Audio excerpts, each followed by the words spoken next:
जुकाम दिन भर की खबरों में सबसे पहले नजर डालते हैं आज के मुख्य समाचारों पर। रविंद्र बावरी और प्रेम प्रकाश नहीं लड़ सकेंगे चुनाव, रिटर्निंग अधिकारी ने खारिज किया नामांकन।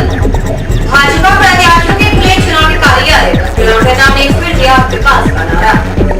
कांग्रेस प्रत्याशियों के भी खुले कार्यालय, आरएसएस के आत्माराम अग्रवाल ने दिया निर्दलीय प्रत्याशियों को समर्थन।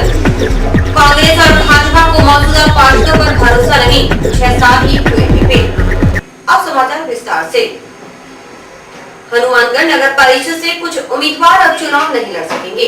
वार्ड नंबर 11 से भाजपा के बागी रविंद्र सिंह बावरी और वार्ड नंबर 21 से कांग्रेस प्रत्याशी प्रेम प्रकाश का नामांकन पत्र निरस्त कर दिया गया है। नगर परिषद चुनाव के तहत भाजपा प्रत्याशियों के चुनावी कार्यालय खुले लगे हैं। गुरुवार को जल संसाधन मंत्री डॉक्टर रामप्रताप ने विभिन्न उम्मीदवारों की चुनावी कार्यालयों का उद्घाटन किया। उन्होंने भाजपा प्रत्याशियों को जीत की आशीर्वाद दिया और जनता को दिया विकास करवाने का भरोसा। नगर परिषद चुनाव के तहत जल संसाधन मंत्री डॉक्टर रामप्रताप ने गुरुवार को चुनावी कार्यालयों का उद्घाटन किया। उन्होंने चुनावी प्रचार का बिगुल उप सभापति कालूराम शर्मा के वार्ड से बजाया। वार्ड नंबर 14 से भाजपा प्रत्याशी कालूराम शर्मा के चुनाव कार्यालय का उद्घाटन दावत आइसक्रीम सेंटर के पास हुआ। पंडितों ने वैदिक मंत्रोच्चार के साथ डॉक्टर रामप्रताप का स्वागत किया। मंत्री ने पार्टी प्रत्याशी कालूराम शर्मा का तिलक किया और उन्हें मिठाई खिलाकर जीत का आशीर्वाद दिया। इस मौके पर काफी संख्या में भाजपा कार्यकर्ता और वार्ड के नागरिक मौजूद थे।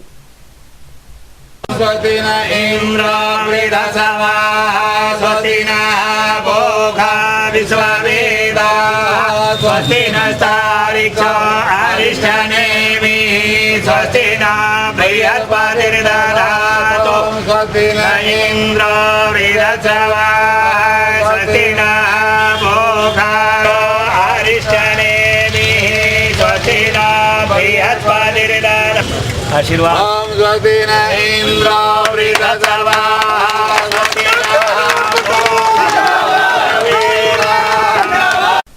जल संसाधन मंत्री डॉक्टर रामप्रताप का काफिला वार्ड नंबर 34 पहुंचा, जहां से पूर्व पालिका अध्यक्ष अमर सिंह राठौड़ चुनाव लड़ रहे हैं। डॉक्टर रामप्रताप ने पहले तो अमर सिंह राठौड़ के चुनाव कार्यालय का उद्घाटन किया, फिर राठौड़ को तिलक लगाया और मिठाई खिलाई।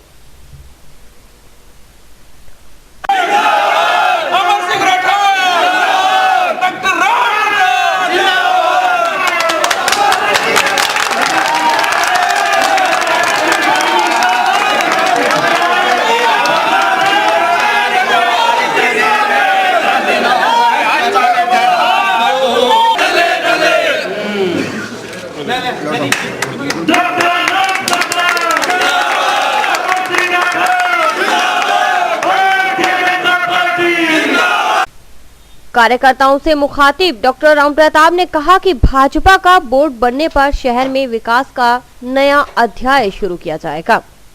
उन्होंने नगरीय विकास मंत्री राजपाल सिंह शेखावत के साथ अपने मधुर संबंधों का जिक्र करते हुए कहा कि शहर के हित में अपने रिश्ते को भुनाने की पूरी कोशिश करेंगे। आप बोर्ड भारतीय जनता पार्टी का बना करके देना और मैं आपसे वादा करता हूं कि ऐतिहासिक विकास के कार्य हनुमानगढ़ के होंगे। जो भी आदमी एक तो वोट लेने के लिए करता है, दूसरा हकीकत में जो चीज सामने दिख रही है उसके हिसाब से करता है। मैं आपको ये बात इस विश्वास के साथ कह रहा हूं कि जो यूडीएस सेक्रेटरी है, म्युनिसिपलिटी के जो मंत्री हैं राजपाल सिंह शेखावत, मेरे ख्याल से मैं पीछे वाले मंत्री बड़े उनके ऊपर कोई अच्छी बुरी नहीं कहना चाहता, लेकिन इससे ईमानदार सज्जन और बढ़िया आदमी आज तक नहीं हुआ है कि बहुत ही निजी दोस्त है, इसलिए पैसे की कमी कहीं नहीं आने देंगे। जल संसाधन मंत्री रामप्रताप ने शहर में दशहरा मैदान की समस्या से निजात दिलाने का भरोसा दिलाया। उन्होंने कहा कि यह समस्या उनके जहन में है और इसके निदान की कोशिश की जा रही है। आगे नहीं बढ़ सके क्योंकि चुनाव आ गए।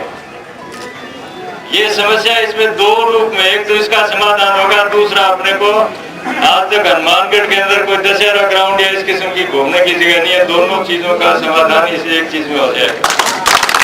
डॉक्टर रामप्रताप ने कहा कि शहर के लोगों को पेयजल समस्या से भी छुटकारा दिलाने का प्रयास चल रहा है।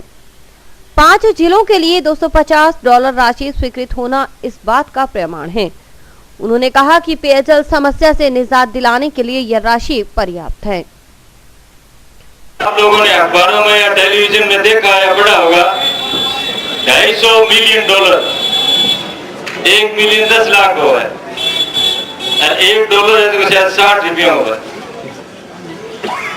$250 मिलियन 5 शहरों के लिए पेयजल के लिए दिए गए। उसमें हनुमानगढ़, गंगानगर, टोंक, झुंझुनू और पाली 5 शहर। 5 शहरों में अगर अपने को थोड़ा गंगानगर से छोटा है, किसी को 55 मिले, किसी को 60 मिले, किसी को 40 मिले, किसी को 45 मिले, तो 40 करोड़ रुपए नहीं, 40 ये मिलियन डॉलर है। इनका आप अंदाजा लगा लो, इसका बढ़ा लेना कितने पैसे आपके पास आएंगे। डॉक्टर रामप्रताप अमर सिंह राठौड़ के चुनाव कार्यालय का उद्घाटन करने के बाद टाउन के वार्ड नंबर 22 पहुंचे। उन्होंने राजेश पंवार को तिलक लगाया और विजय श्री का आशीर्वाद दिया। इस मौके पर काफी संख्या में कार्यकर्ता मौजूद थे। मंगलाय तनो हरे मंदाथा सफला संतो।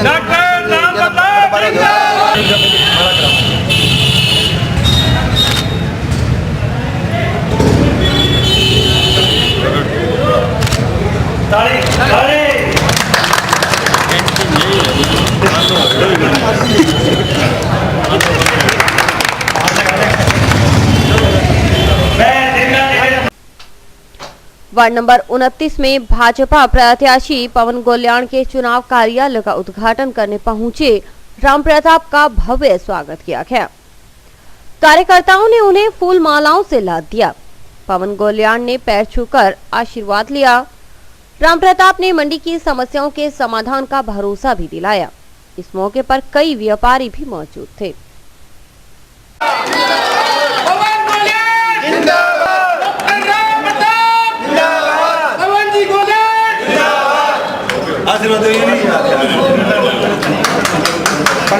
पंडित जी थोड़ा पीछे जाओ।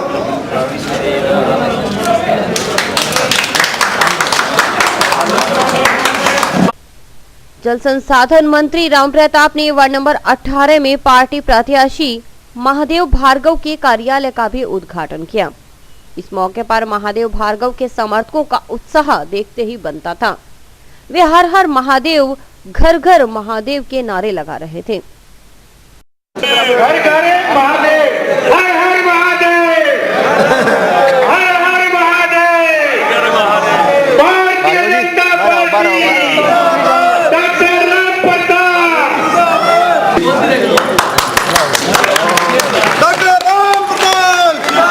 डॉक्टर रामप्रताप। कांग्रेस प्रत्याशियों ने भी चुनावी जनसंपर्क तेज कर दिया है। वार्ड नंबर 35 में कांग्रेस प्रत्याशी बहरू ठाकुर ने अपने चुनाव कार्यालय का उद्घाटन किया और फिर समर्थकों के साथ घर घर जाकर वोट मांगे। वहीं वार्ड नंबर 9 से कांग्रेस प्रत्याशी किशन लाल सांवला और वार्ड नंबर 8 से निर्दलीय प्रत्याशी सुंदर देवी के कार्यालय का उद्घाटन हुआ। वार्ड नंबर 35 में कांग्रेस प्रत्याशी बहरू ठाकुर के चुनाव कार्यालय का उद्घाटन किया गया। इस मौके पर काफी संख्या में उनके समर्थक मौजूद थे। कार्यालय के उद्घाटन के बाद बहरू ठाकुर जब डोर टू डोर संपर्क करने निकले तो उनके समर्थक पीछे होते गए और देखते ही देखते बड़ा काफिला निकल पड़ा। फिर तो उस काफिले का उत्साह कुछ यूं नजर आया। भगवान विष्णु मंगलम मंगलम पुंडरीकाक्ष मंगलाय शंकर की कांग्रेस पार्टी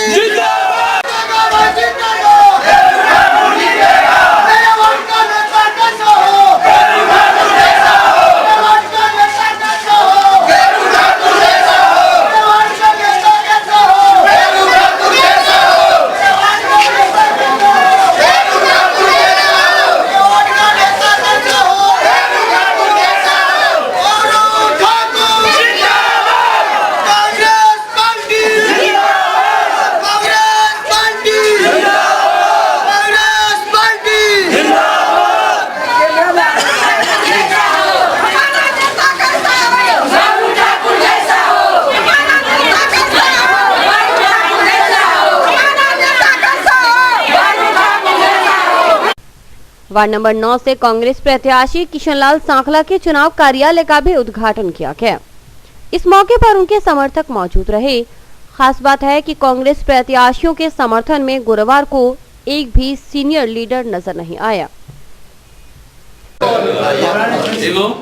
एक सेकंड काटिए ना।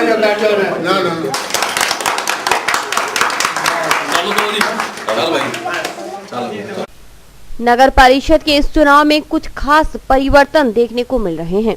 देश में जहां आरएसएस अपने कार्यकर्ताओं को प्रमोट कर रहा है, वहीं हनुमानगढ़ नगर परिषद चुनाव में आरएसएस निर्दलीय के पक्ष में नजर आया।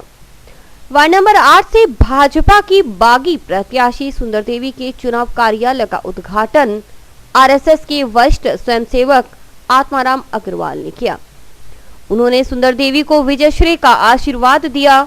आपको बता दें कि सुंदर देवी भारतीय जनता युवा मोर्चा की अमित तर्ड की माता हैं और भाजपा से टिकट नहीं मिलने पर निर्दलीय चुनाव लड़ रही हैं।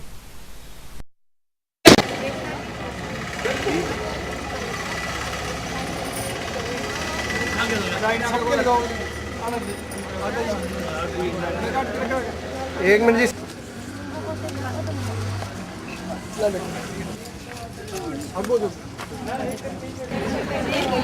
तालियां बजाओ।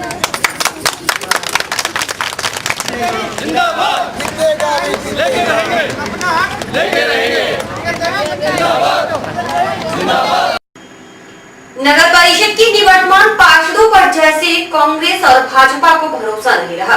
यही वजह है कि कांग्रेस ने जहां महज 6 पार्षदों को रिपीट करने का फैसला किया, वहीं भाजपा ने कांग्रेस से एक अधिक यानी 7 पार्षदों को फिर से मैदान में उतारा है। यह अलग बात है कि कुछ पार्षदों को आरक्षित वार्ड होने के कारण टिकट से वंचित रहना पड़ा है।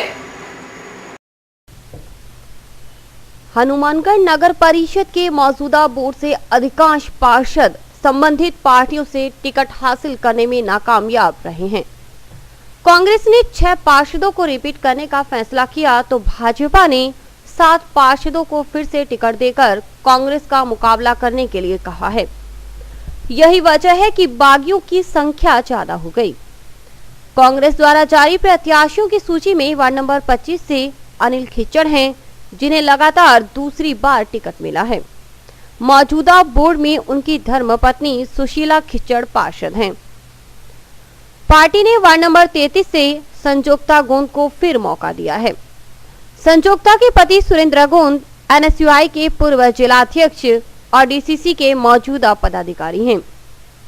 वहीं वार्ड नंबर 35 से बहरू ठाकुर को फिर मौका दिया गया है। बहरू ठाकुर की पत्नी सुनीता ठाकुर अभी पार्षद हैं। उससे पूर्व बहरू ठाकुर खुद कांग्रेस प्रत्याशी के तौर पर चुनाव हार चुके हैं, जबकि एक बार वे जनता दल के टिकट पर भी जीत हासिल कर चुके हैं। वार्ड नंबर 42 से निरंजन नायक और वार्ड नंबर 45 से अशोक यादव को दोबारा मौका दिया गया है। सुरेशिया क्षेत्र में अशोक यादव के बड़े भाई बलराम यादव का प्रभाव है। माना जा रहा है कि पार्टी ने इसलिए उन्हें मौका दिया है, जबकि निवर्तमान पार्षद सुंदर की पुत्र वधू सरोज को पार्टी ने टिकट देकर एक तरह से सुंदरलाल को फिर मौका दिया है। भाजपा में 7 पार्षद प्रत्यक्ष और अप्रत्यक्ष तौर पर रिपीट हुए हैं। इनमें वार्ड नंबर 5 से सौरभ शर्मा हैं। मौजूदा बोर्ड में सौरभ शर्मा की पत्नी विजय लक्ष्मी भाजपा की पार्षद हैं। इससे पूर्व खुद शर्मा निर्दलीय जीत हासिल कर चुके हैं। पार्टी ने निवर्तमान पार्षद सुरेश महायच की पत्नी नीतू महायच को टिकट देकर सुरेश को फिर मौका दिया है। इसी तरह नगीनाबाई को वार्ड नंबर 11, उप सभापति कालूराम शर्मा को वार्ड नंबर 14, सेवाराम नागर को वार्ड नंबर 23, देवेंद्र पारिक को वार्ड नंबर 26 और राजेंद्र चौधरी को वार्ड नंबर 42 से टिकट मिला है।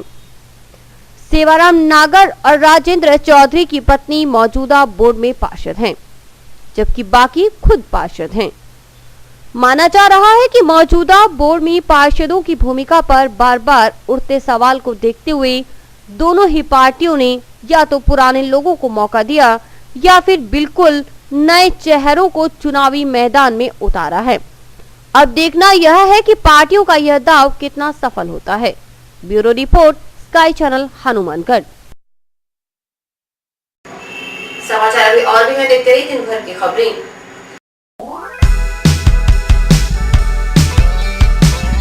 मीत कलेक्शन, एक complete gents wear showroom.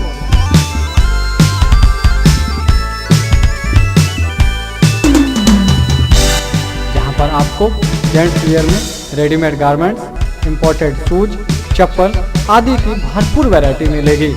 Variety ऐसी जो आपको देखते ही मन भा जाए, रेट ऐसे जो आपको पसंद आ जाए। यदि आप कम कीमत में अच्छी वैरायटी खरीदना चाहते हैं तो तुरंत संपर्क करें।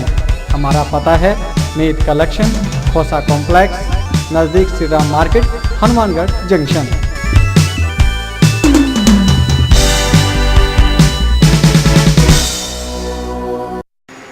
हनुमानगढ़ नगर परिषद चुनाव में भाग्य आजमा रहे निर्दलीय प्रत्याशियों को पतंग, चारपाई, अंगूठी और सिलाई मशीन बेहद पसंद है।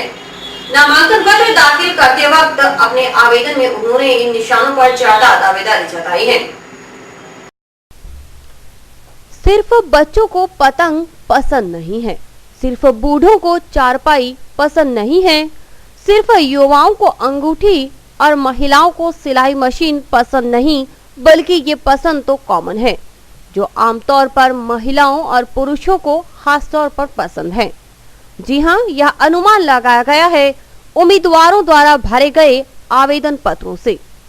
निर्वाचन आयोग ने नगर परिषद चुनाव में निर्दलीय प्रत्याशियों के लिए पतंग, गैस सिलेंडर, सिलाई मशीन, सिटी गैस चूल्हा, मोमबत्तियां, अंगूठी, चारपाई, डीजल पंप, अलमारी, ऑटो रिक्शा, बल्ला, cup plate, battery torch, telephone, नारियल और बल्लेबाज आदि निशान आवंटित किए हैं। खास बात है कि अधिकांश निर्दलीय प्रत्याशियों ने पतंग, चारपाई, अंगूठी और सिलाई मशीन को प्राथमिकताओं में शुमार किया है। Returning officer doctor Narendra Kumar थोरी के मुताबिक सिंबल का आवंटन 15 अक्टूबर को किया जाएगा। 14 तारीख को नाम वापसी की अंतिम तिथि के पश्चात 15 तारीख को हम सिंबल अलॉटमेंट की कार्रवाई प्रारंभ करेंगे। भादरा में नगर पालिका की बेशकीमती भूमि पर भूमाफिया द्वारा किया जा रहा अतिक्रमण का प्रयास पुलिस प्रशासन की सहायता से विफल कर दिया गया। अतिक्रमण की सूचना मिलने पर उपखंड अधिकारी मेजाप्ते पहुंचे और जेसीबी की सहायता से निर्माण ध्वस्त करवाया और मौके पर पड़ा सामान भी जब्त कर लिया गया है। भादरा कस्बे के मध्य विवेकानंद अस्पताल के सामने स्थित नगर पालिका की बेशकीमती भूमि पर भूमाफियाओं का अतिक्रमण का प्रयास प्रशासन ने विफल कर दिया, परंतु इसमें नगर पालिका प्रशासन की भूमिका संदिग्ध नजर आई। लगभग 2 बीघा के करीबन इस भूमि को नगर पालिका ने पार्क के लिए आरक्षित रखा है। यह भूमि पूर्व में जयप्रकाश अग्रवाल की थी, जिसे 30 वर्ष पूर्व अग्रवाल ने नगर पालिका भादरा को विक्रय कर दिया था। अब कुछ वर्षों से अग्रवाल व पालिका में इस भूमि को लेकर विवाद चल रहा है, लेकिन 3 माह पूर्व ही उच्च न्यायालय ने इस भूमि को लेकर नगर पालिका के पक्ष में फैसला कर दिया था। अतिक्रमण किए जाने की जैसे ही सूचना मिली, अनेक पार्षद और कस्बे के लोग उपखंड कार्यालय पहुंच गए। उपखंड अधिकारी, पुलिस प्रशासन व नगर पालिका के जाब्ते के साथ मौके पर अतिक्रमण हटाने पहुंचे और जेसीबी की सहायता से किया जा रहा निर्माण ध्वस्त करते हुए मौके पर पड़ा सामान जब्त कर लिया। यह भूमि वर्षों से नगर पालिका के स्वामित्व में है। अतिक्रमण करने वाले महेश सर्वा का कहना है कि उनके पास भूमि के स्वामी ने पावर ऑफ अटॉर्नी दी है और 2 सालों के लिए भूमि उनके पास ठेके पर है और इसी हैसियत से उन्होंने इस भूमि पर निर्माण प्रारंभ किया है। उपखंड अधिकारी नरेंद्र सिंह कुलहरी ने बताया कि इस भूमि को लेकर हाईकोर्ट से फैसला हो चुका है और अतिक्रमण करने वालों के पास भूमि से संबंधित कोई वैध दस्तावेज नहीं है। हालांकि प्रशासन ने भूमाफियाओं द्वारा किए जाने वाले कब्जे के प्रयास को विफल कर दिया है, परंतु इस अतिक्रमण को लेकर नगरपालिका अध्यक्ष हाजी दाऊद कुरैशी की भूमिका संदिग्ध मानी जा रही है। उपखंड अधिकारी नरेंद्र कुलहरी ने इस प्रकरण में पालिका प्रशासन की भूमिका की जांच करवाने की बात नगरपालिका की क्या भूमिका है, इसकी जांच करवाएंगे और अगर ये पाया गया कि उनकी कोई भूमिका है तो उनके खिलाफ सख्त कार्रवाई होगी। नहीं, उनको इस तरह कोई स्टे नहीं दिया गया है मात्र ये स्टे है उनके पास कि उनकी भूमि को नगरपालिका नीलाम नहीं करेगी, नगरपालिका अपनी भूमि को नीलाम करने के लिए स्वतंत्र होगी। तो उस स्टे के आड़ में वो नगरपालिका की भूमि पर कब्जा नहीं कर सकते। नगरपालिका चेयरमैन नरियो बिल्कुल निष्क्रिय।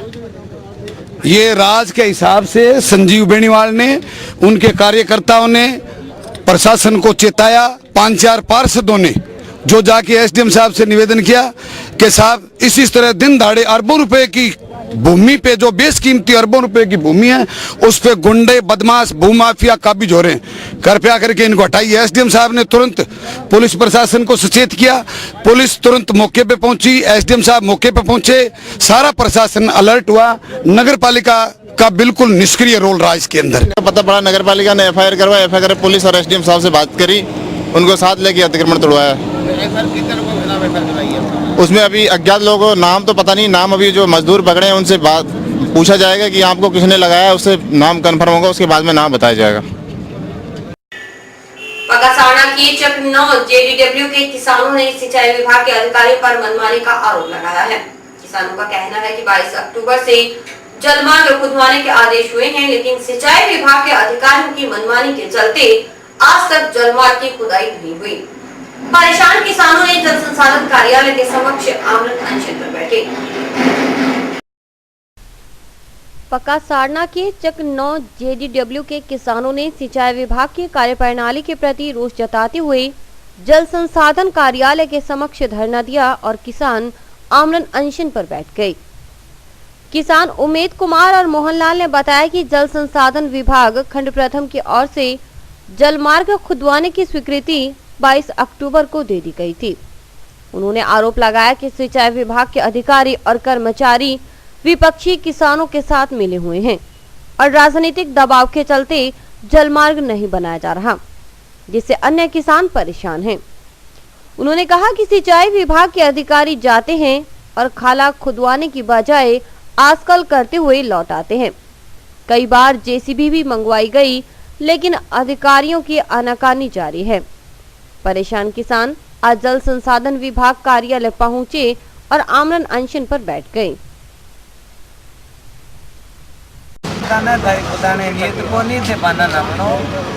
मैंने खुदाना जो खुदा दो न खुदानो तो मैं को बता देना देखो जैसे भी लेके जाओ आगे बेटा।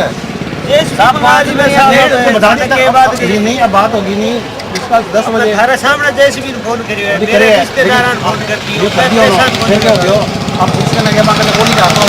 आप 3 बजे को देर मान के फिर आप जाके पुलिस पर डाल दी थे। मैंने 6 महीना जाके तो पुलिस के नहीं आया, साहब 6 महीना परेशान करता ने, जब तो सब कुछ है, एक दिन साहब खुद देने लग रहे, जब तो बहाना नामड़ो जागे हैं तो फालतू बात मानो कि मैं ना आप बात कर लियो पुलिस वाला हूं मैं खुद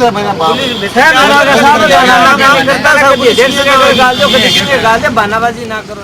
22/10/2014 को हमारे खाड़ा खुदने का आदेश हुए थे, लेकिन आज तक इन्होंने खुदवाया नहीं है। 5 बार मुझे जेसीबी मंगवा ली और आज फिर सुबह आए, जेसीबी हमने मंगवाई और अब आकर अभी अब जवाब देकर चले गए, कल खुदवाएंगे, ऐसे मुझे लमका रहे हैं और मेरा काम करना नहीं चाहते। इन्हें में बहुत चक्कर काटे इनके पीछे, और हमारे जमीन है वो इनकमांड समान हुई पड़ी, उसकी उन्होंने बारी नहीं वहाँ पर लगने दी है। सिंचाई विभाग हमारे को तकलीफ दे रहा है। और अधिवक्ता हेडलाइंस का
कॉलेज के सरकारीकरण की मांग के समर्थन में राजकीय निजी कॉलेज में गुरुवार को कक्षाओं का बहिष्कार किया गया।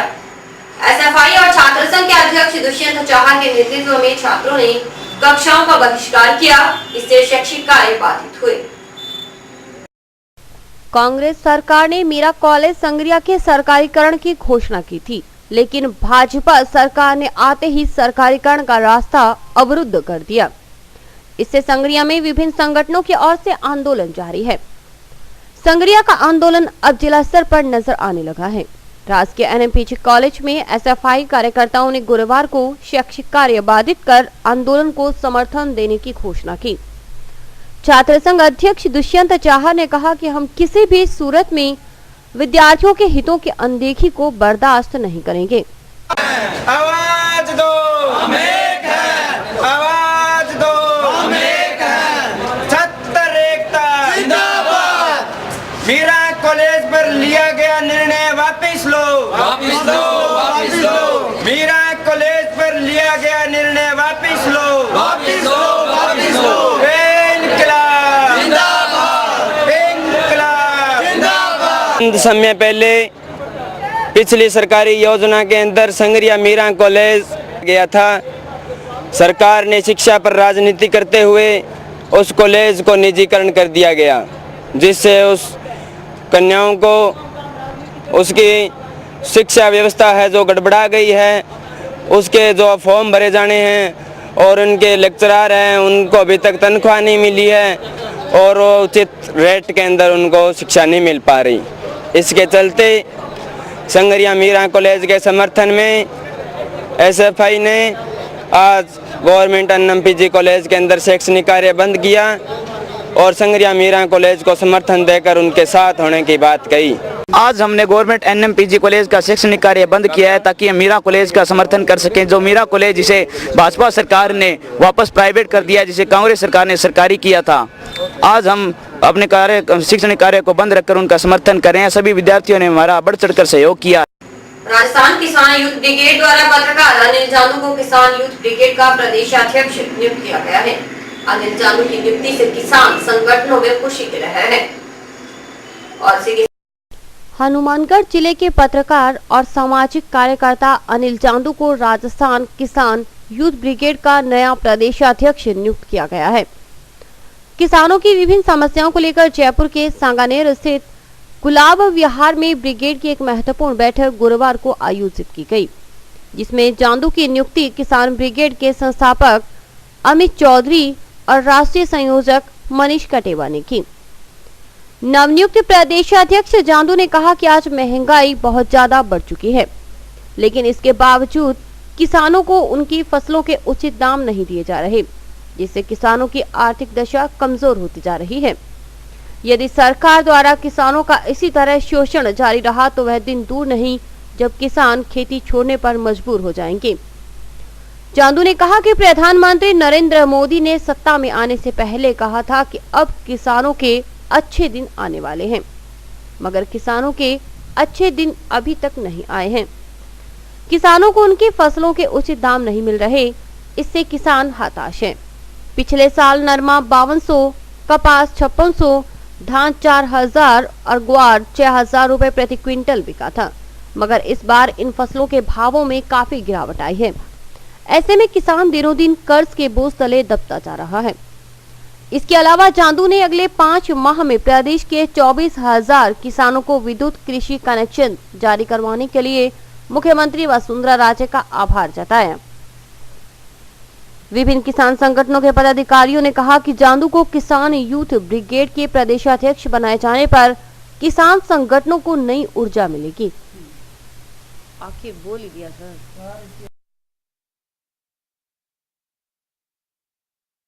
समाचार समाप्त हुए। रोजाना देखते रहिए समाचार। नमस्कार।